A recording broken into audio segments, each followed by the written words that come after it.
नमस्कार दोस्तों, TNC bullet series में आपका हार्दिक स्वागत और अभिनंदन है। दोस्तों, जैसा कि आपको पता है कि रोज सुबह 7 बजे हम टीएनसी बुलेट सीरीज के माध्यम से एक इम्पोर्टेंट क्लास आपके सामने लेके आते हैं। उस क्लास से रिलेटेड जो भी डाउट्स हमारे पास में होते हैं उन सबको हम देखते हैं, साथ के साथ चर्चा करते हैं कि इन फ्यूचर में उस पर्टिकुलर टॉपिक से हमारे पास में किस प्रकार के क्वेश्चन आ सकते हैं। उन सबको जो है वो हम यहाँ पे चर्चा करते हैं। कहने का तात्पर्य यही है कि कंप्लीट डाउट जो है वो हम उस पर्टिकुलर टॉपिक का जो है वो फिनिश कर देते हैं। यानी कि टीएनसी बुलेट सीरीज के अंदर जो है वो हमारे पास में जो टॉपिक आ गया उसका पोस्टमार्टम होना जो है वो जायज है और उसका हम करेंगे डायरेक्ट सेकेंडरी मेमोरी में जो है वो फिट करेंगे। तो इसी कड़ी में आज हमारे पास में 317 नंबर की क्लास आएगी, that is called warning sign of cancer. Cancer के जो है वार्निंग साइन कौन से होते हैं उसको हम जो है वो डिस्कस करेंगे। तो बेसिकली तो जो है वो आपने बहुत बार जो है देखा होगा कि इसको कैंसर हो गया, इसको कैंसर हो गया, ये हो गया। और बड़ी चीज ये है दोस्तों कि फर्स्ट स्टेज और सेकंड स्टेज के अंदर तो पता ही नहीं चलता है कैंसर क्या चीज है। वो हमें थर्ड स्टेज और फोर्थ स्टेज के अंदर जाके जो है वो पता चलता है कि इसको कैंसर है, और उस टाइम पे उसको ट्रीट करना जो है वो बड़ा ही मुश्किल होता है।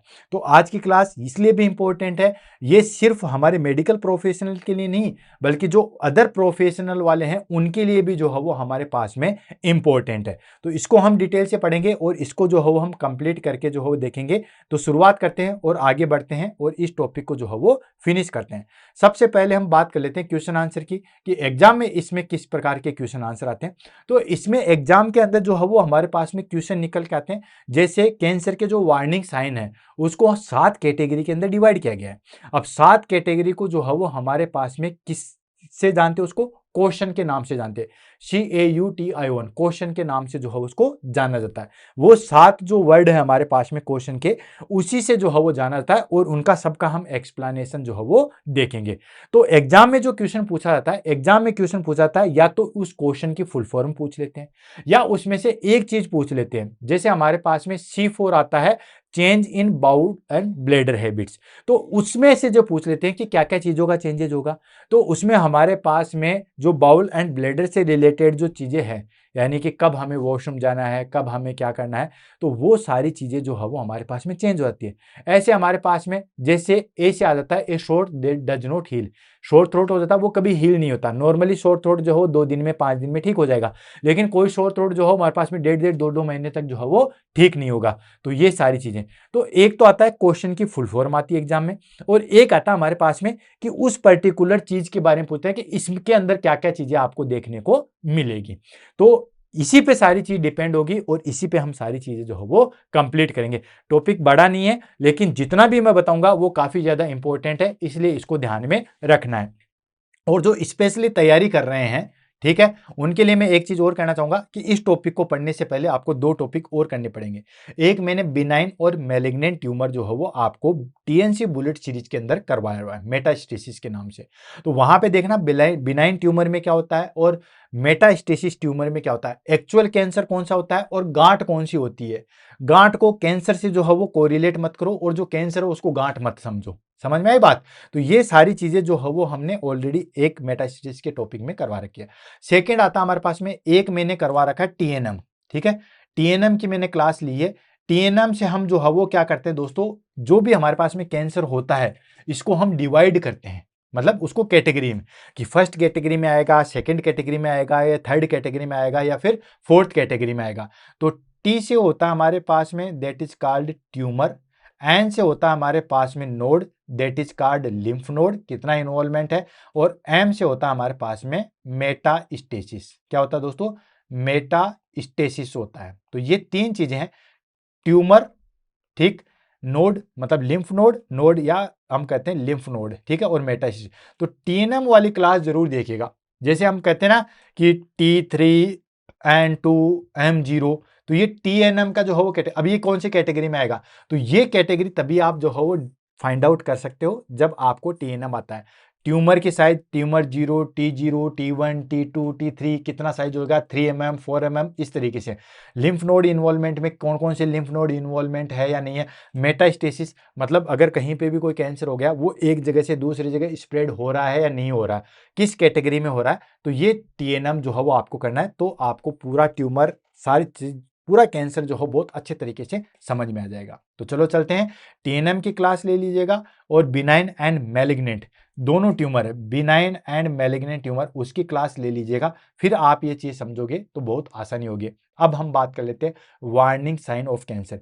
कैंसर के जो है वो वार्निंग साइन कौन कौन से होते हैं। जैसे हमारे पास में कहते हैं ना कि फर्स्ट कैटेगरी और सेकंड कैटेगरी के अंदर अगर हमारे पास में कैंसर होता है तो हम उसको बहुत अच्छी तरीके से ट्रीट कर सकते हैं और उस कैंसर से निजात पा सकते हैं। लेकिन बात ये आती है कि फर्स्ट और सेकंड कैटेगरी के अंदर आइडेंटिफाई नहीं होता, हम ध्यान ही नहीं दे पाते, लोगों को पता ही नहीं चलता कि उसके अंदर कैंसर है। वो तो जब थर्ड स्टेज या फोर्थ स्टेज तक जाता है तब जाके उसको पता चलता है। तो तब जाके उसको पता चलता है, तो उस कंडीशन में हमारे पास में क्या होता है दोस्तों कि हमारी जो चीज है उस कंडीशन में हमारे पास में कि हमें पहले ही पता लगाना है कि कैंसर तो नहीं है। और पहले पता लगाने के लिए ये क्लास लेना जरूरी है कि कैसे हमारे पास में कौन कौन से साइन सिम्टम्स आते हैं जिससे हमें पहले पता लग जाएगा कि इस पर्सन को जो है वो कैंसर है। तो देखो क्लास लेते हैं वार्निंग साइन ऑफ कैंसर, मतलब कैंसर के जो वार्निंग साइन है जो हमें पहले देखने को मिलते हैं, वो आप अगर देख लोगे, वो फाइंड आउट कर लोगे, सीरियस हो जाओगे, तो फिर आप पहले ही उसको फर्स्ट और सेकंड कैटेगरी के अंदर ही उस कैंसर को पकड़ लोगे, थर्ड फोर्थ तक जाने ही दे दोगे और अर्ली ट्रीटमेंट हो जाएगा और कैंसर से ठीक हो सकते हैं। तो सबसे पहले हम बात कर लेते हैं दोस्तों introduction. Cancer is an abnormal and uncontrolled growth of cells that can invade surrounding tissue, spread to other parts of the body, that is called metastasis। यानी कि ध्यान से समझिएगा, कैंसर क्या है, कैंसर इज एन एबनॉर्मल और uncontrolled cell growth होती है। जैसे मान लीजिए ये हमारे पास में एक सेल है, नॉर्मल इसकी जो है वो हमारे पास में स्ट्रक्चर है, लेकिन एबनॉर्मल कैसे, ये सेल ऐसे हो जाएगी, ये ऐसे हो जाएगी, तो एबनॉर्मल होगी, इसकी साइज बदल गई ना, शेप भी बदल गई। तो ये हमारे पास में कैंसर क्या है, एबनॉर्मल और uncontrolled growth of cells. Uncontrolled मतलब बहुत सारी ऐसी हो जाएगी, होनी चाहिए 2 सेल्स और होनी चाहिए वहां, हो जाएगी वहां पे 100 सेल्स। तो अनकंट्रोल्ड तरीके से जो है वो उनकी ग्रोथ हो जाएगी। तो कैंसर क्या है, एबनॉर्मल और uncontrolled growth of cells that can invade surrounding tissue, जो कि क्या होता है दोस्तों, सराउंडिंग टिश्यू में भी जो है वो फैल जाता है, सराउंडिंग टिश्यू को भी जो है वो अफेक्ट करता है, उनके अंदर धंस जाता है। जगह इतनी अनकंट्रोल होगा तो वो एक दूसरे को प्रेशर क्रिएट करेगा और वो उसको धकाएगा, उसको जो है वो प्रेशर क्रिएट करेगा। And spread to other parts of the body, साथ के साथ वो अदर पार्ट्स को भी जो है वो अफेक्ट करेगा। जैसे लंग कैंसर है तो वो बोन कैंसर को भी अफेक्ट करेगा, ठीक है। अब जैसे हमारे पास में स्टोमक कैंसर है तो वो हमारे पास में जो है वो इंटेस्टाइनल कैंसर को भी अफेक्ट करेगा। तो कैंसर क्या है, कैंसर हमारे पास में एबनॉर्मल और अनकंट्रोल्ड जो है वो सेल ग्रोथ होती है, जो कि जो सराउंडिंग टिश्यू है वहां पे उसको परेशान करती है और स्प्रेड भी होती है, एक जगह से दूसरी जगह जो है वो स्प्रेड भी होती है। इसको हम कहते हैं दोस्तों मेटास्टेसिस। जब तक मेटास्टेसिस नहीं होता है तब तक हम उसको कैंसर नहीं कहते हैं, मेटास्टेसिस होगा तो ही हम उसको कैंसर कहते हैं। सिंपली कोई गांठ हुई है, सेल्स ग्रो कर रही है लेकिन कोई मेटास्टेसिस नहीं है, तो वो हमारे पास में जो है वो बिनाइन ट्यूमर है, मतलब एक्चुअल वो कैंसर नहीं है, ठीक। देन उसके बाद आता हमारे पास में, अब इससे ज्यादा यहाँ पे नहीं बताए जा सकते क्योंकि अब बिनाइन मैलिग्नेंट को बताने लग जाएंगे तो 1 घंटा उसमें चाहिए, टीएनएम को बताने लग जाएंगे तो 1 घंटा उसमें चाहिए, तो वो नहीं देंगे। जो बच्चे पढ़ चुके हैं तो उनका हम टाइम वेस्ट नहीं करना चाहते, आप सीधा सीधा जो है वो यहाँ पे अटैक कीजिए, कंसंट्रेट कीजिए। नेक्स्ट आता है हमारे पास में, दैट इज कॉल्ड, ये आता है early detection is crucial for successful treatment. Early detection जो है वो हमारे पास में क्रूशियल होता है, बट ठीक है, ये हमारे पास में क्रूशियल होता है, मतलब जल्दी से हम नहीं कर सकते, but therefore recognise a warning sign of cancer help early diagnosis and treatment. लेकिन अगर हम अर्ली डायग्नोसिस हम कर देंगे, पहले ही अगर हम पता लगा देंगे, तो फिर हमारे पास में उसमें हमें डायग्नोसिस में, जल्दी डायग्नोसिस में और मैनेजमेंट में हेल्प मिलेगी। यानी कि जो कैंसर की कैटेगरी है, category first and category second, इन दोनों में अगर हम पता लगा लेंगे तो जल्दी से हम कैंसर को जो है वो ठीक कर लेंगे। तो ये चीज़ है। तो देखो पढ़ते पढ़ते जो हो मेरे यहाँ पे अंगूठे में दर्द होने लग जाता है और आप कहते हो कि मैं कैसे पढ़ूं, जब मैं ड्यूटी करते हुए जो है वो आप लोगों को जो है पढ़ा सकता हूँ फ्री ऑफ कॉस्ट, कोई मेरा जो है वो इसमें कोई लाभ नहीं है, तो फिर आप भी पढ़ सकते हो, ठीक है। तो ये चीज़ जो है वो ध्यान में रखना। तो ये चीज़ हो गया हमारे पास में early detection and crucial successful treatment, ये हमारे लिए जो है वो जरूरी होता है। अब बात आती है हमारे पास में कि जो अर्ली साइन है उसको किस नाम से जानते हैं। तो दोस्तों अमेरिकन कैंसर सोसाइटी उसने जो है वो एक्रोनियम दिया है। क्या दिया है? Question, CAUTIN, question. आपने देखा होगा चेतावनी होती है, ठीक है, कहते हैं ना चेतावनी जो है वो दी हुई है या क्वेश्चन दिया हुआ है। किसी भी डब्बे के ऊपर चेतावनी लिखी हुई होती है या जो तेजाब वाली चीज होती है उसके ऊपर क्वेश्चन लिखा होता है। इसी क्वेश्चन से हमारे पास में जो है वो कैंसर का भी हो जाएगा, ठीक है। तो ये किसने दिया था? ये भी एग्जाम में जो है वो पूछा गया है, अमेरिकन कैंसर सोसाइटी। बहुत सारे बच्चों ने, उसमें ऑप्शन था, फर्स्ट ऑप्शन था WHO ने दिया था। तो दोस्तों ये जो क्वेश्चन का जो रेमेडीज है वो हमारे पास में WHO ने नहीं दिया था, ये हमारे पास में ACS, अमेरिकन कैंसर सोसाइटी, उसने दिया था। और इसको क्वेश्चन नाम दिया था, to remember for 7 major warning sign. यानी कि टोटल जो है वो हमारे पास में 7 मेजर साइन के अंदर डिवाइड किया गया। 7 कौन कौन सा? CAUTION, ये 7 वर्ड है, इससे दिया गया था। तो ये देखिए, ये हो गया हमारे पास में CAUT, इसमें छोड़ रखा है, ठीक है, TIO इसमें छोड़ रखा है, एंड ये होता है क्वेश्चन, ठीक है। ये पूरा यहाँ पे पूरा इमेज नहीं दे रखा, क्वेश्चन होता है हमारे पास में, जिसमें हम 1 बाय 1 करके जो है वो पढ़ेंगे। आगे वाली इमेज को लेते हैं। जब ये पूरी चीज है ही नहीं है तो हम इसको क्यों रखेंगे? डिलीट मारो इसको। जो चीज हमारे काम की नहीं है वो हम नहीं देखेंगे, ठीक है। तो हमारे पास में ये चीज आ गया क्वेश्चन। तो इसमें हमारे पास में CAUTION, इससे हमारे पास में 7 है, 1 2 3 4 5 6 और 7, ठीक है। तो ये 7 वर्ड से 7 चीजें बनेगी जिसमें हमारे पास में कैंसर के अर्ली साइन सिम्टम्स है। तो ये आ गया 7 वार्निंग साइन ऑफ कैंसर। कौन कौन से होते हैं? ठीक है, ज्यादा बड़ी क्लास नहीं है, खत्म हो जाएगी, डोंट वरी। रोज जो क्लास होती है उससे तो कम टाइम में, आधे टाइम में हो जाएगी। तो पहले हम लेटर की बात करेंगे, फिर वार्निंग साइन की बात करेंगे, फिर डिस्क्रिप्शन देंगे कि इसके अंदर क्या क्या चीजें होती है। तो सबसे पहले आता है हमारे पास में क्वेश्चन। क्वेश्चन याद रख लो, ठीक है ना। ये आ गया हमारे पास में क्वेश्चन, ये लो। अब सबसे पहले आ गया हमारे पास में सी से क्या होता है? Change in bowel and bladder habit, यानी कि बाउल और ब्लैडर हैबिट में जो है वो चेंजेस आ जाएगा। अब रटो मत आप, सिंपल ये तो याद रखने पड़ेंगे। वार्निंग साइन तो आपको याद रखने पड़ेंगे, इसकी फुल फॉर्म तो याद रखनी पड़ेगी, क्योंकि एग्जाम में इसकी फुल फॉर्म, ए की फुल फॉर्म पूछ लेते हैं, यू की पूछ लेते हैं कि वार्निंग साइन में इसका मीनिंग क्या होता है, यानी कि ये जो लेटर है ये देन उसका मीनिंग जो है वो हमारे पास में क्या होता है। तो ये लाइन तो आपको याद रखनी पड़ेगी, ये जितनी भी लाइन है वो तो याद रखनी पड़ेगी। और याद रखने का एक बेनिफिट और भी है। याद रखने का बेनिफिट ये है कि हमारे पास में इनसे बहुत सारी चीजें हमें ऐसे समझ में आ जाएगी। जैसे C4 आ गया, change in bowel and bladder habit. Bowel and bladder habit में क्या क्या चीजों का चेंजेज आता है? तो इसके अंदर हमारे पास में चेंजेज आता है, वो आएगा दोस्तों, दैट इज कॉल्ड, कि जैसे हमारे पास में बाउल हैबिट है, जैसे हम यूरिन पास करते हैं, देन हम जो है वो स्टूल पास करते हैं, उसके चेंज में, कलर में, टाइप में, इन सब चीजों में जो है वो चेंजेज आ जाएगा। यानी कि उसमें हमारे पास में सारी चीजें चेंज हो जाएगी। Change in bowel and bladder habits, तो इसमें क्या क्या चीजें देखने को मिलेगी? परसिस्टेंट डायरिया, लंबे समय तक हमें डायरिया देखने को मिलेगा। अब आप कहोगे कि सर डायरिया तो मुझे भी हो रहा, आप में बहुत सारे लोगों को डायरिया होगा, तो कहेगा कि सर हमें कैंसर है। कैंसर है नहीं है, लेकिन अगर लंबे समय तक डायरिया रहता है तो उसको आपको ह्यूज क्वांटिटी में भी नहीं लेना या हल्के में नहीं लेना है, ठीक है।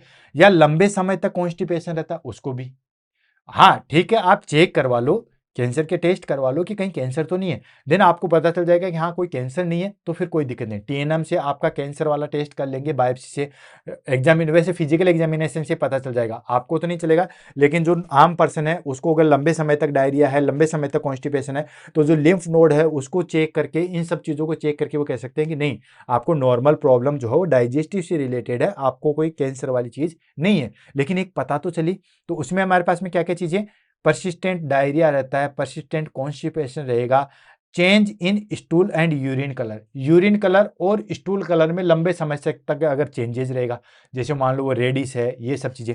Frequency, frequency in the sense कि कोई जो हो वो पर्सन 4 दिन तक जो है वो हमारे पास में स्टूल पास नहीं कर रहा, या दिन में 4 बार कर रहा है, वो सारी चीजें। एंड शेप में भी इंडिकेटेड, जैसे कोलन है, ब्लैडर है, प्रोस्टेट है, ये सारी चीजों में चेंजेस आएगा। अगर कोलन का कैंसर होगा तो कोलन चेंजेस हो जाएगी, ब्लैडर का कैंसर हो जाएगा तो ब्लैडर जो है वो हमारे पास में चेंजेस मिलेगा, प्रोस्टेट कैंसर होगा तो प्रोस्टेट में हमें चेंजेस मिलेगा। तो ये हो गया हमारे पास में, that is called description. Second आता है ए से क्या हो जाएगा? ए शोर दे नॉट हील, यानी कि कोई भी जो है वो घाव हो जाएगा, वो जल्दी से ठीक नहीं हो रहा, खास तौर से जो सोर थ्रोट होते हैं या सोर अल्सर होते हैं वो कभी भी ठीक होंगे, यानी कि ए नॉन हीलिंग सोर, कोई भी अंदर जो है वो घाव हो गया, और specially in the mouth, mouth के अंदर कोई भी घाव हो गया या स्किन के अंदर या जेनेटल एरिया के अंदर हो गया और लंबे समय तक जो है वो ठीक नहीं हो रहा, तो वो फिर इंडिकेशन कर सकता है कि कैंसर हो सकता है, ओरल कैंसर हो सकता है, ठीक है, देन फेरेंजियल कैंसर हो सकता है, लेरिंजियल कैंसर हो सकता है। तो ये चीज, ए sore that do not heal, अगर हमारे पास में शोर हुआ 2-5 दिन 7 दिन तक जो है वो उसके बाद ठीक हो गया तब तो कोई दिक्कत नहीं है, लेकिन अगर वो ठीक नहीं हो रहा तो फिर आपको जो है वो दिक्कत आएगी। तो ये हो गया ए शोर डज नॉट हील। नेक्स्ट आता हमारे पास में यू से आता अनयूजुअल ब्लीडिंग और डिस्चार्ज, ठीक है। अनयूजुअल ब्लीडिंग मतलब नॉर्मली जहां से ब्लीड नहीं होना चाहिए वहां से ब्लीडिंग हो जाए, जैसे हमारे पास में स्टूल के अंदर ब्लड आ जाए, यूरिन के अंदर ब्लड आ जाए, जो हमारे पास में ब्रेस्ट फीडिंग कराया जाए तो हमारे पास में वहां से ब्लड आ जाए, वोमिटिंग के द्वारा ब्लड आ जाए, ठीक है। मीनोपोज की कंडीशन में तो खैर ब्लड आता ही आता है, लेकिन वेजाइनल डिस्चार्ज के टाइम पे जो हो ब्लड आ जाए, अनयूजुअल ब्लीडिंग और डिस्चार्ज, ठीक है। कहीं से जो जैसे कान के अंदर डिस्चार्ज निकलने लग जाए, ठीक है, आंखों के अंदर बहुत ज्यादा डिस्चार्ज निकलने लग जाए, तो अनयूजुअल ब्लीडिंग और डिस्चार्ज अनयूजुअल तरीके से जो हो ब्लीडिंग हो जाए या अनयूजुअल तरीके से डिस्चार्ज हो जाए, डिस्चार्ज निकलने लग जाए, वो आता है। क्लियर है? तो जैसे हमारे पास में आ गया unexpected bleeding from any body part just like blood in stool, urine, nipple discharge, vaginal bleeding after menopause, menopause के बाद में भी जो हो ब्लीडिंग हो, and can signal cancer like colorectal, bladder और सर्वाइकल कैंसर, ये इसका इंडिकेशन करते हैं। तो ये सारे हमारे पास में जहां जहां का भी कैंसर है ना उसको इंडिकेट कर सकते हैं। जैसे बेसिकली कैंसर किसका होता है दोस्तों? कोलन कैंसर होता है, आपने देखा होगा क्रोन्स होता है, कोलन कैंसर होता है। तो जो कोलन कैंसर होता है वो चीज आपको पता ही है, तो कोलन कैंसर होगा तो हमारे पास में ब्लैडर एंड बाउल की हैबिट चेंजेज हो जाएगी।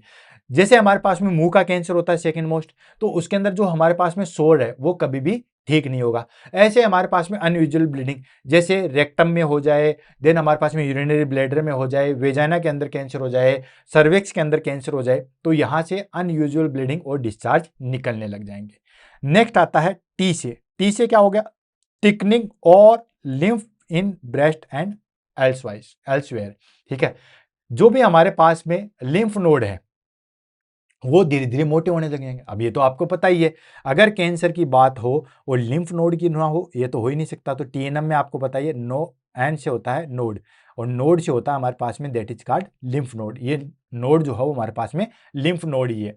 तो इसके अंदर हो गया हमारे पास में दैट इज कॉल्ड थिकनिंग, ठीक है। इसमें हो गया थिकनिंग और lymph in breast and elsewhere, जहां कहीं पे भी हमारे पास में लिम्फ नोड है वो उसमें इनलार्ज हो जाएंगे।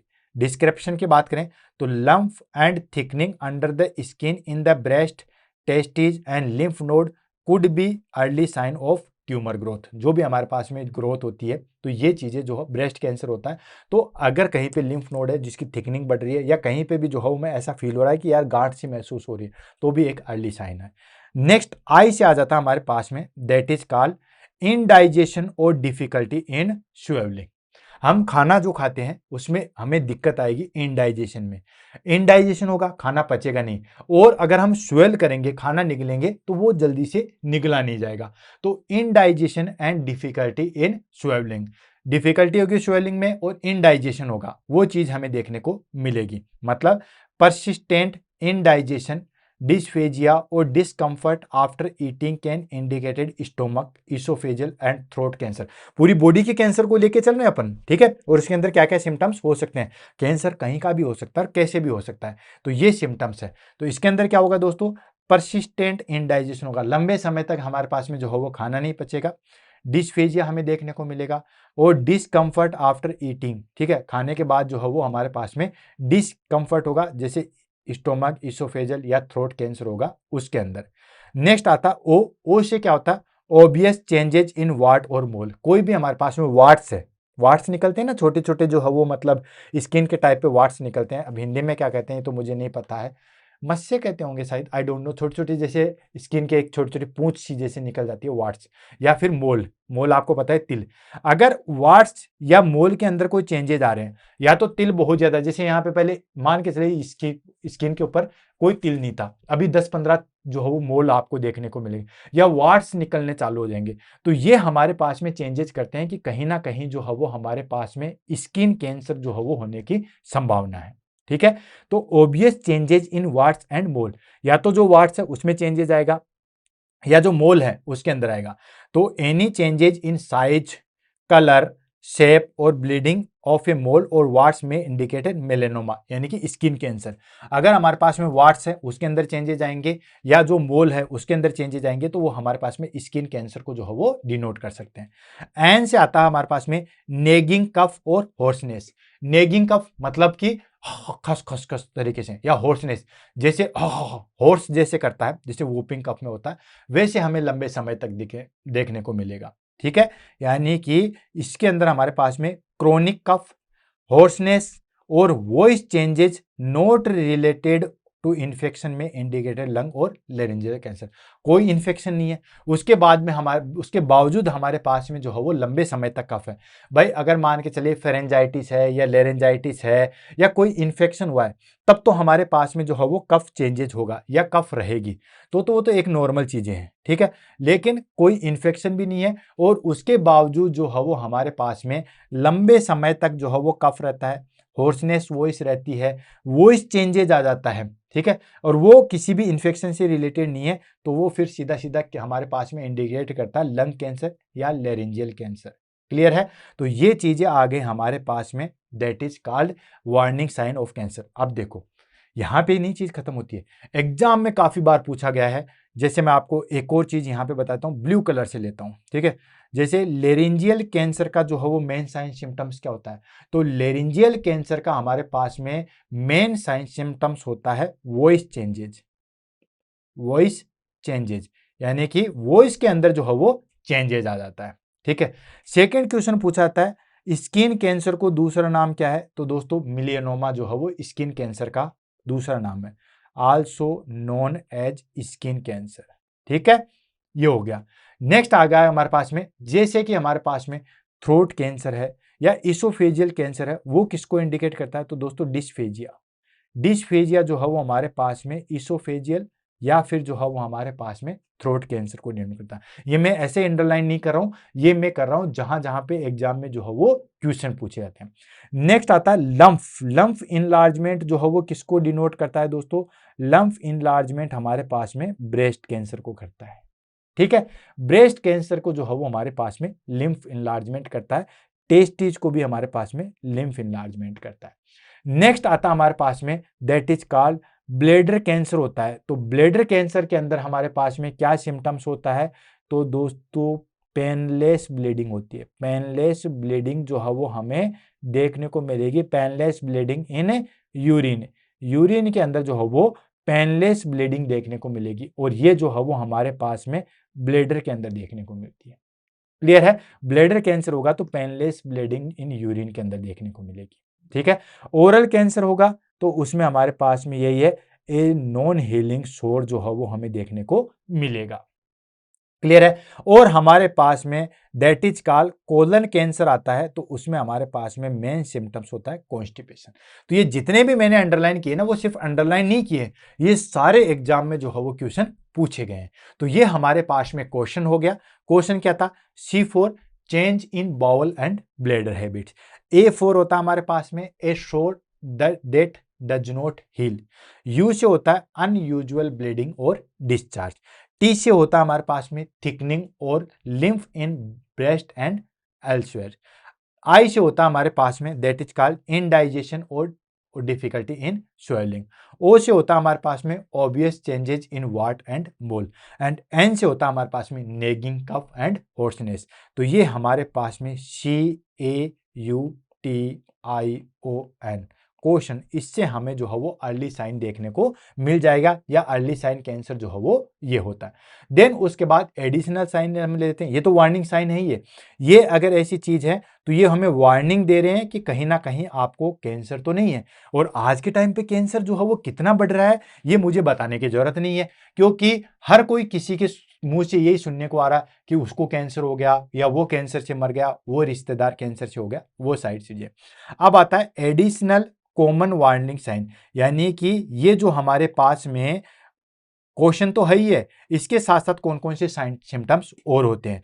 तो beside the question sign other general cancer warning sign symptoms include, कौन कौन से होते हैं। तो सबसे पहले unexplained weight loss. Unexplain weight loss का मतलब क्या होता है, बिना किसी एक्सप्लेन के।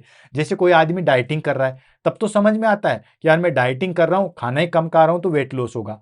या मान के चलिए कोई जो है वो अच्छी तरीके से डाइट थेरेपी ले रहा है, ठीक है, अपना वेट लॉस करने के लिए कोई डाइट थेरेपी ले रहा है, सिर्फ सैलाड यूज में ले रहा है, मिठाई वगैरह को जो है वो अवॉइड कर रहा है, ये सारी चीजें, ठीक है, तब भी वेट लॉस हो रहा है, तब भी हम समझ सकते हैं। या किसी को कोई डिजीज है, डिजीज इन द सेंस जैसे लंबे समय तक डायरिया है, या उसको खाना नहीं खाया जा रहा है, या किसी डिजीज की वजह से सिर्फ एनजी फीडिंग ही ले रहा है, तो किसी डिजीज की वजह से वेट लॉस हो रहा है। तो अगर किसी डिजीज की वजह से भी वेट लॉस नहीं है, कुछ भी हमने डाइट फॉलो नहीं की है, कोई हमने जो है वो बैलेंस डाइट का कोई फॉलो नहीं किया है, कोई हमने बहुत ज्यादा एक्सरसाइज नहीं किया, जैसे कोई आदमी बहुत ज्यादा एक्सरसाइज करता है तो उसका भी समझ में आता है कि वेट लॉस होता है। अगर कुछ भी चीज नहीं की है उसके बावजूद भी वेट लॉस हो रहा है, मतलब ना एक्सरसाइज, ना डाइट प्लान, ना हमने कम खाना, ना हमारे पास में कोई डिजीज, उसके बावजूद भी जो है हमारे पास में वेट लॉस हो रहा है, तो भी ये भी एक डेंजर साइन है। इसको हम बोलते हैं अनएक्सप्लेन्ड वेट लॉस, मतलब बिना किसी रीजन के, बिना किसी कारण के जो है वेट लॉस होता है, इसको हम कहते हैं दोस्तों अनएक्सप्लेन्ड वेट। तो ये हो गया हमारे पास में, यानी कि losses of more than 5 kg without trying any indicated cancer like stomach, pancreas और लंग्स। देखो लंग कैंसर होगा, पेनक्रियाज होगा, स्टोमक होगा, ये तो सारी चीजें है ही है, लेकिन बिना किसी रीजन के जो है वो हमारे पास में 5 किलो से भी ज्यादा अगर वेट लॉस हो जाता है तो वो इंडिकेट करता है कि कहीं ना कहीं जो है वो कैंसर है। नेक्स्ट आ जाता है परसिस्टेंट फटिग और वीकनेस, लंबे समय तक जो है वो थकान और वीकनेस रहना। आलसीपन की बात नहीं कर रहा हूं मैं, वो तो आप लोग हो, आलसी पन्ने की बात नहीं कर रहा हूं। कोई कहता है कि यार मुझे तो नींद ही बहुत आती है, मैं तो थका हूं, तो मैं कैंसर सफर कर रहा हूं, नहीं, नॉर्मली नॉर्मली एक्टिविटी है और उसके बावजूद भी वो सारी चीजें कर रहा है, परसिस्टेंट फटिग एंड वीकनेस होता है, तो वो हमारे पास इंडिकेटेड करता है हमारे पास में कैंसर को, यानी कि cold by metabolic demand of cancer और एनीमिया। इसके अंदर हमारे पास में जो है वो फटिग एंड वीकनेस देखने को मिलेगी। नेक्स्ट आता है फीवर और नाइट स्वेट। अब आपको पता है दिन में तो पसीने आना जायज है, हम काम करते हैं, लेकिन नाइट के अंदर पसीने आना और फीवर आना, ठीक है, तो ये किसको इंडिकेटेड करता है, ये हमारे पास में जो है वो कैंसर को इंडिकेट करता है। Seen in leukaemia and lymphoma, leukaemia and lymphoma में जो है वो हमें फीवर और नाइट स्वेट देखने को मिलता है। बेसिकली हमारे पास में कैंसर के अंदर कोई फीवर नहीं होता है, क्योंकि ये कोई बैक्टीरियल इन्फेक्शन नहीं है, नहीं ये कोई वायरल इन्फेक्शन है, ये कैंसर है, ठीक है। तो ये हमारे पास में इसके अंदर जो हो बेसिकली फीवर नहीं देखने को मिलता है, और ना नाइट के टाइम पे जो है वो स्वेटिंग होती है, लेकिन ल्यूकेमिया और लिम्फोमा में जो है वो हमें देखने को मिलता है। नेक्स्ट आ जाता है पेन। पेन किसके अंदर, परसिस्टेंट और अनएक्सप्लेन्ड, यानी कि लंबे समय तक लगातार पेन रहता है, और अनएक्सप्लेन्ड होता है, मतलब किसकी वजह से पेन हुआ, कहीं चोट लगी वहां दर्द होता है तो ये तो चीज जायज है, कोई चीज हो गया तो वो चीज तो जायज है, लेकिन बिना किसी रीजन के कहीं पे भी जो हो पेन है, इंडिकेटेड बोन और ऑर्गन इन्वॉल्वमेंट, कहीं ना कहीं ऑर्गन का कैंसर है या बोन कैंसर है। तो ये हमारे पास में एडिशनल आगे जो अभी और भी हम पढ़ेंगे, ये एडिशनल आगे जो क्वेश्चन के अलावा है, क्वेश्चन वाले तो है ही है अर्ली साइन, बाकी अनएक्सप्लेन्ड वेट लॉस होता है, लंबे समय तक कुछ कह भी नहीं है फिर भी वेट लॉस हो रहा है, तो उसमें खुश होने की संभावना नहीं है। हाँ, कुछ कर रहे हो, एक्सरसाइज कर रहे हो, डाइट प्लान ले रहे हो, फिर वेट कम हो रहा है, तब तो अच्छी बात है, लेकिन कुछ नहीं कर रहे हो फिर वेट लॉस हो रहा है, तो ये डेंजर साइन है। एंड लंबे समय तक परसिस्टेंट जो है वो फटिग एंड वीकनेस रहेगा, तो वह सारी चीजें, फीवर एंड नाइट स्वेट रहेगा, उसके अंदर पेन रहेगा, तो ये सारी चीजें। नेक्स्ट आ जाता है हमारे पास में एनीमिया एंड पेलर। एनीमिया एंड पेलर अगर रहेगा तो ये हमारे पास में सीन इन गैस्ट्रो इंटेस्टाइनल और blood related cancer, blood related cancer है या हमारे पास में गैस्ट्रो इंटेस्टाइनल से रिलेटेड कैंसर है, तो उसके अंदर हमारे पास में क्या होता है दोस्तों, एनीमिया देखने को मिलता है। ठीक है। तो एनीमिया होगा, पैलर होगा, तो आप बेसिकली जो है वो एनीमिया की चीजें देखिए। अगर इसको लगा समय समय से एनीमिया है तो फिर हम उसको कैंसर के तरीके से भी हमें देखना है। नेक्स्ट आता है लॉस ऑफ हेपेटाइटिस, मतलब कुछ भी भूख वगैरह नहीं लगेगी। Often persistent in advance cancer, जब शुरुआती होती है कैंसर में तो हमारे पास में लॉस ऑफ हेपेटाइटिस देखने को मिलती है। और लास्ट आ गया हमारे पास में चेंज इन स्किन, स्किन के अंदर जो है वो हमें चेंजेस देखने को मिलेगा। तो आपने ये तो देखा था कि मोल वगैरह या वार्ड्स के अंदर जो है वो चेंजेस आते हैं, लेकिन फिर भी जॉइंडिस, ईचिंग, डार्क पैचेज में सजेस्टेड लीवर और स्किन कैंसर। अगर जॉइंडिस है या फिर हमारे पास में लीवर कैंसर है या फिर हमारे पास में कोई पैचेज हैं, तो ये हमारे पास में स्किन या लीवर कैंसर को जो है वो डिनोट करते हैं। तो ये हो गया हमारे पास में क्वेश्चन के अलावा जो है वो कौन कौन से सिम्टम्स हो सकते हैं। क्लियर है, सारी चीज क्लियर है। ये चीजों को पढ़ने के बाद अब हम चलते हैं कोजेज और रिस्क फैक्टर। कौन कैंसर का जो हो बेसिकली एग्जैक्ट कोजेज तो आपको नहीं पता है, आपको क्या मतलब किसी को भी नहीं पता, मुझे भी नहीं पता एग्जैक्ट, लेकिन इसके अंदर हमारे पास में रिस्क फैक्टर बहुत जरूरी है। रिस्क फैक्टर जैसे आपने सुना होगा कि जो फर्टिलाइजर अनाज हम खाते हैं उससे कैंसर होता है, या जो प्लास्टिक आइटम हम यूज करें उसकी वजह से कैंसर होता है, या हमारे पास में जो टैम्बाकू, अल्कोहल, वो सारी चीज लेते हैं उसकी वजह से कैंसर होता है। तो ये सारी चीजें तो हमने पढ़ ही रखी है, लेकिन एग्जैक्ट कोजेज नहीं पता कि इसकी वजह से ही कैंसर होता है। कुछ चीजें हैं जैसे तंबाकू खाते हैं तो होता ही होता है, ये सारी चीजें हैं। इसलिए हमने कोजेज और रिस्क फैक्टर को जो है वो एक जगह ले लिया, दोनों को हम कंटिन्यूस पढ़ेंगे।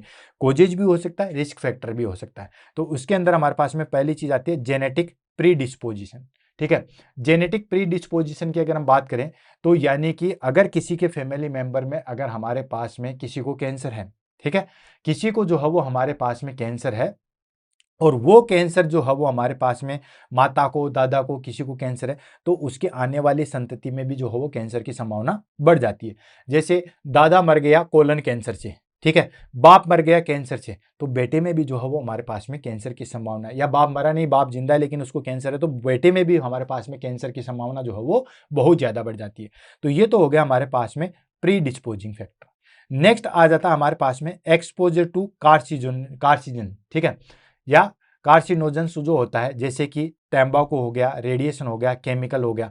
बहुत सारे लोग जो है वो ऐसी केमिकल फैक्ट्री में काम करते हैं जहाँ पे बहुत सारे केमिकल्स होते हैं, जहाँ पे बहुत सारी रेडिएशन निकलती है। तो जो लोग केमिकल्स या रेडिएशन में काम करते हैं उसमें हमारे पास में मोर चांसेस हो जाते हैं उसको कैंसर होने के। तो जो भी हमारे पास में कार्सिनोजेनेसिस एजेंट होते हैं, जैसे तंबाकू वगैरह खा रहा है, तो उसमें भी हमारे पास में फिर कैंसर की संभावना बढ़ जाती है। नेक्स्ट आता है हमारे पास में क्रोनिक इन्फेक्शन। क्रोनिक इन्फेक्शन जैसे किसी को जो है वो ह्यूमन पेप्लोमा वायरस है, ठीक है, या हर हेपेटाइटिस बी या सी वायरस है, तो उसमें भी हमारे पास में जो है वो कैंसर की संभावना बढ़ जाती है। नेक्स्ट आता है अनहेल्दी डाइट और ओबेसिटी। अगर हम अनहेल्दी डाइट्स ले रहे हैं, ठीक है, अनहेल्दी डाइट्स ले रहे हैं या फिर ओबेसिटी जो है वो हमारे पास में है, तो उसमें भी हमारे पास में कैंसर की संभावना बढ़ जाती है। अगर ओबेसिटी है तो हमारे पास में कैंसर की संभावना बढ़ जाती है। नेक्स्ट आता है excessive alcohol consumption. Excessive alcohol consumption का मतलब हो गया अगर बहुत ही ज्यादा जो है वो हम एल्कोहल लेते हैं, लिमिट में लेते हैं तब तक तो ठीक है, लेकिन अगर लिमिट से बहुत ज्यादा हम ले लेते हैं तो फिर हमारे पास में क्या होता है दोस्तों, कैंसर की संभावना बढ़ जाती है। नेक्स्ट आ गया हार्मोनल या immune system imbalance. Hormonal balance हो जाए, हार्मोन बहुत ज्यादा सीक्रेट हो जाए जैसे मेलेटोनिन वगैरह है, या बहुत कम सीक्रेट हो जाए, तो बहुत ज्यादा हार्मोनल इम्बैलेंस हो जाएगा, बहुत ऊपर या बहुत नीचे, या इम्यून सिस्टम इम्बैलेंस हो जाएगा। इम्यून सिस्टम इम्बैलेंस का मतलब हो गया हमारे पास में कि इम्यूनिटी जो है बहुत ज्यादा डिस्टर्ब हो जाएगी, तो उस कंडीशन में भी हमारे पास में क्या होता है दोस्तों, कैंसर की संभावना बढ़ जाती है। नेक्स्ट आता प्रोलॉन्ग्ड सन एक्सपोजर। बहुत ज्यादा जो है वो धूप में रहोगे तो भी कैंसर होता है, स्किन कैंसर हो जाता है अल्ट्रावायलेट रेज की वजह से। किसकी वजह से? अल्ट्रावायलेट रेज की वजह से।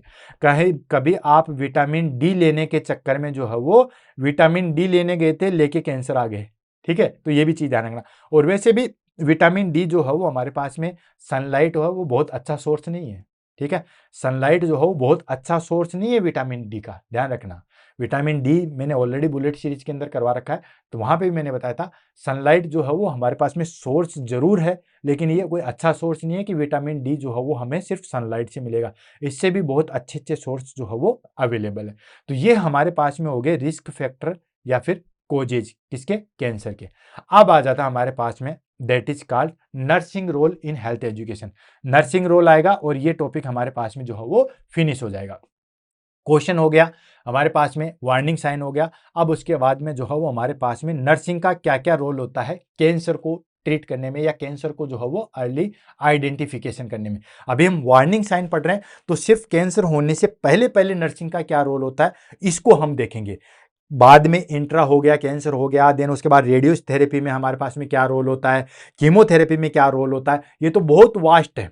ठीक है, सर्जरी के बाद क्या रोल होता है, ये तो बहुत लंबी लंबी चीजें हैं। लेकिन हमारे पास में कि वार्निंग साइन देख रहे हैं, हम कैंसर को पहले डिटेक्ट करना चाह रहे हैं, तो उसमें हमारे पास में नर्सिंग का क्या रोल होता है, कैंसर को हमें पहले पता लगाना है। तो हेल्थ प्रमोशन के रिगार्डिंग होता है educate community in early detection and self examination, यानी कि कम्युनिटी को जो है वो एजुकेट करेंगे किसके regarding, early detection. Early detection यानी कि खुद से आप कैसे पता लगा सकते हो। जैसे फॉर एग्जांपल मैंने आपको जो है वो बीएससी करवाया था, बीएससी मतलब बीएससी नर्सिंग नहीं, बीएससीई, बीएसई कौन सा था, ब्रेस्ट सेल्फ एग्जामिनेशन। ठीक है, ऐसे ही मैंने आपको टेस्टिकुलर सेल्फ एग्जामिनेशन कराया था। दोनों की मैंने बुलेट सीरीज के अंदर जो है वो क्लास लगा रखी है, testicular self examination TSC and BSc, breast self examination and testicular self examination, इनकी जो है वो मैंने क्लास करवा रखी है। इसकी फुल फॉर्म लिख देते हैं हमारे पास में,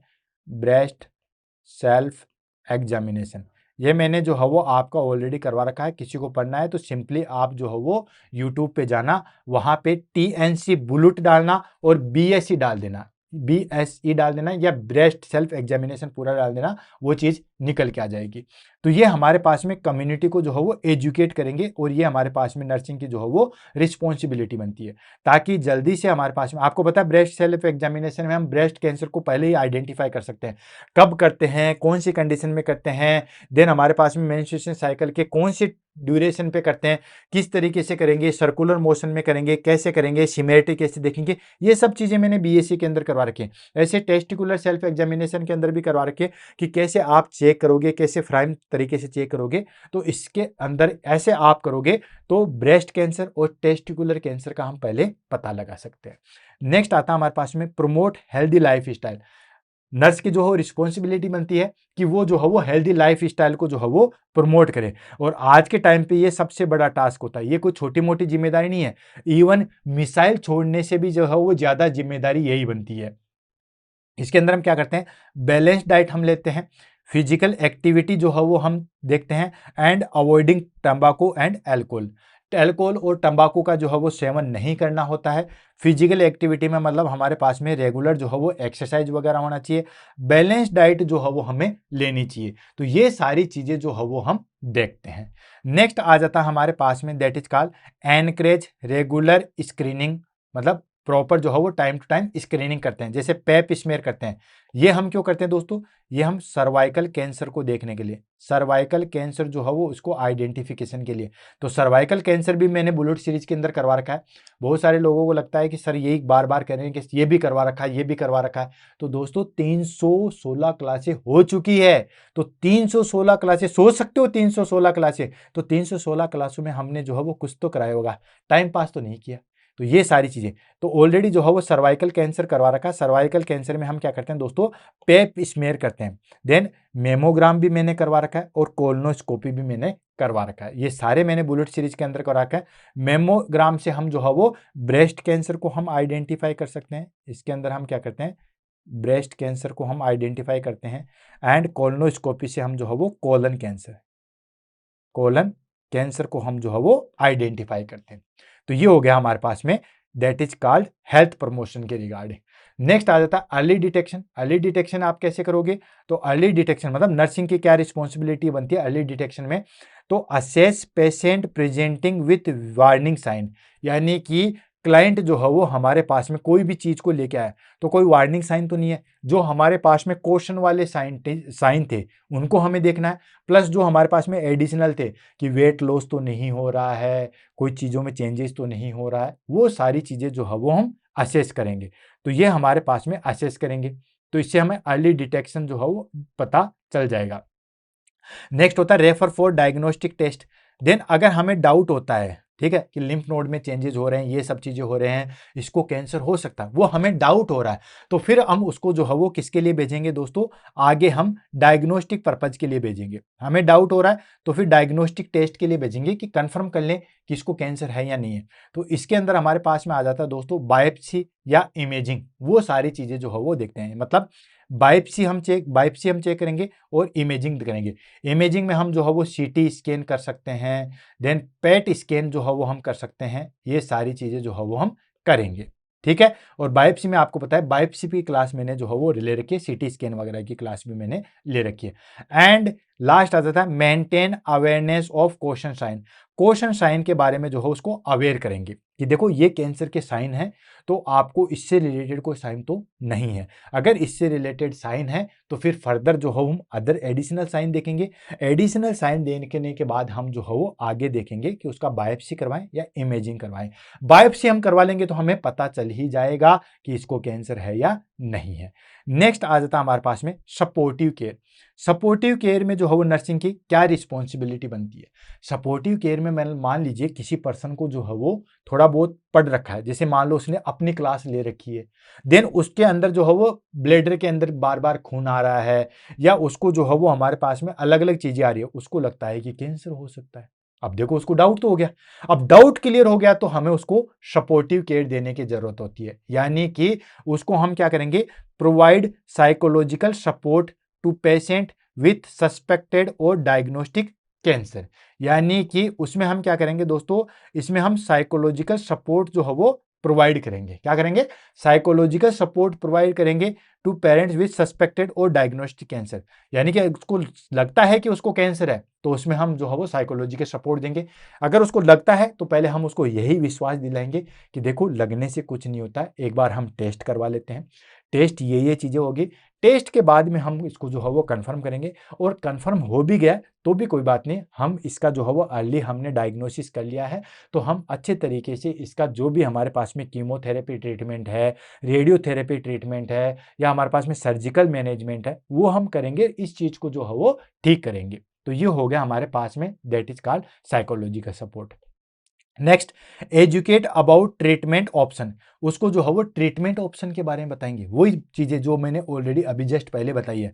सर्जरी है, सर्जरी के द्वारा उस ट्यूमर को बाहर निकाल देंगे, या कीमोथेरेपी ड्रग्स के द्वारा जो है वो हम उस ट्यूमर को सप्रेस कर देंगे या उस ट्यूमर को डिस्ट्रॉय कर देंगे, या रेडियोथेरेपी के द्वारा जो है हम इसको ठीक कर सकते हैं। उन सब की चीजों के बारे में बताएंगे कि आजकल जो है वो एडवांस ट्रीटमेंट है। युवराज सिंह को कैंसर था, वो ठीक हो गया, और भी बहुत सारी चीजें हैं, लोग कैंसर से ठीक हो सकते हैं। तो आप भी जो है विश्वास रखिए, हम अर्ली जो है वो सर्जरी पे जाएंगे, कीमोथेरेपी पे जाएंगे एंड रेडियोथेरेपी पे जाएंगे, अगर हमारे पास में कंफर्मेटिव हो जाता है तो।